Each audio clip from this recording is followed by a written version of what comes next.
Hello বন্ধুরা, আশা করছি সবাই ভালো আছো। তো আজকের পাঠ হলো শ্রীমদ্ ভগবদ গীতার প্রথম অধ্যায় 37তম শ্লোক।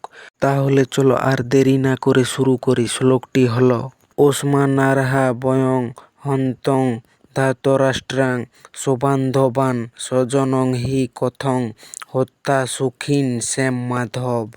এই শ্লোকটি সহজ অর্থ হলো, অর্জুন বললেন, অতএব আমরা আমাদের আত্মীয় ধৃতরাষ্ট্রের পুত্রদের হত্যা করা উচিত নয়। হে শ্রীকৃষ্ণ, নিজের স্বজনদের হত্যা করে আমরা কিভাবে খুশি হতে পারি? এটাই হলো এই শ্লোকটির সহজ অর্থ। এরপর চলো শ্লোকটিকে ধাপে ধাপে বিস্তারিতভাবে ব্যাখ্যা করি।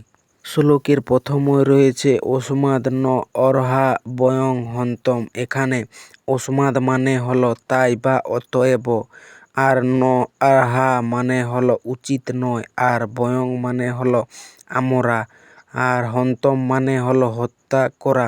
অর্থাৎ এখান থেকে বলতে চাইছে তাই আমাদের হত্যা করা উচিত নয়। এর গভীর ভাব হলো, আগের শ্লোকে অর্জুন বলেছিলেন এদের হত্যা করলে পাপ হবে, জয় ও সুখে থাকবে না। সেই কারণে এখন তিনি সিদ্ধান্তে মতো করে বলছেন তাই আমাদের যুদ্ধ করা উচিত নয়। শ্লোকের এরপর রয়েছে ধার্তরাষ্ট্রান শোবান্ধবান। এখানে ধার্তরাষ্ট্রান মানে ধৃতরাষ্ট্রের পুত্রগণকে বলছে, আর শোবান্ধবান মানে হলো নিজের আত্মীয় স্বজন। অর্থাৎ এখান থেকে বোঝাতে চাইছে অর্জুন কৌরবদের শুধু শত্রু হিসাবে দেখছেন না, বরং আত্মীয় হিসাবেও দেখছেন। শ্লোকের এরপর রয়েছে স্বজনং হি কথং হত্যা। এখানে স্বজনং মানে হলো নিজের মানুষদের, আর কথং মানে কিভাবে, আর হত্যা মানে হত্যা করে। অর্থাৎ এখান থেকে বলছে নিজেদের আত্মীয়দের হত্যা করে। শ্লোকের শেষে রয়েছে সুখিন শ্যাম মাধব। এখানে সুখিন শ্যাম মানে হলো আমরা খুশি হব, আর মাধব মানে শ্রীকৃষ্ণের এর একটি নাম। অর্থাৎ হে মাধব, আমরা কিভাবে খুশি হতে পারবো, এটা এখান থেকে বলতে চাইছে।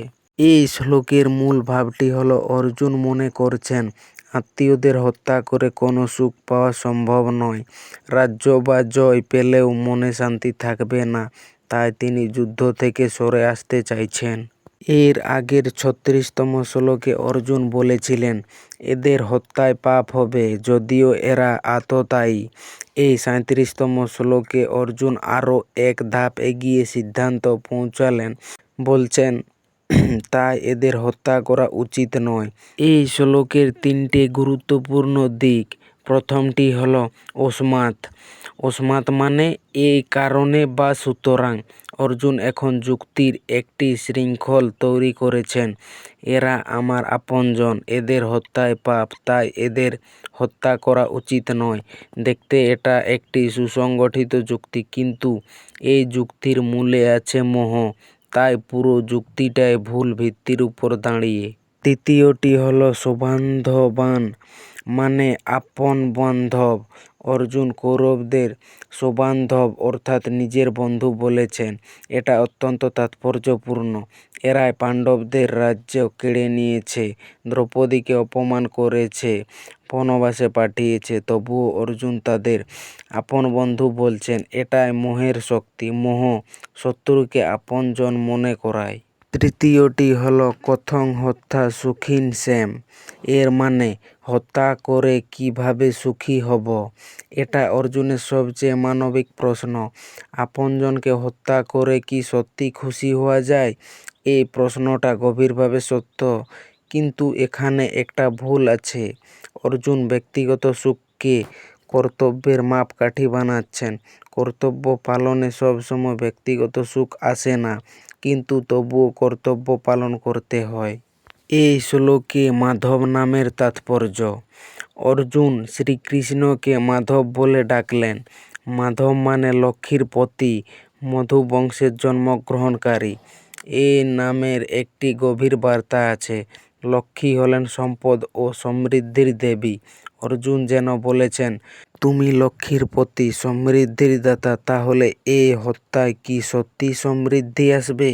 এই শ্লোকটির থেকে আমরা আমাদের জীবনের প্রয়োগের কিছু কথা পাই, যেমন ব্যক্তিগত সুখই একমাত্র মাপকাঠি নয়, কর্তব্য পালনে তাৎক্ষণিক সুখ না আসতে পারে, কিন্তু দীর্ঘমেয়াদী ধর্মের পথে থাকায় প্রকৃত সুখের উৎস।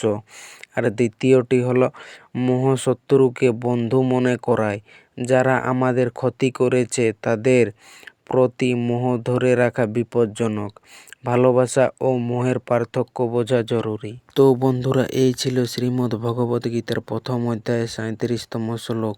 শ্লোকটি কেমন হয়েছে? আশা করছি ভালো হয়েছে, সবারই বুঝতে সুবিধা হয়েছে। যদি শ্লোকটি ভালো লেগে থাকে তাহলে লাইক, কমেন্ট, সাবস্ক্রাইব করে দিও। আর ধন্যবাদ সবাইকে ভিডিওটি শেষ পর্যন্ত দেখার জন্য।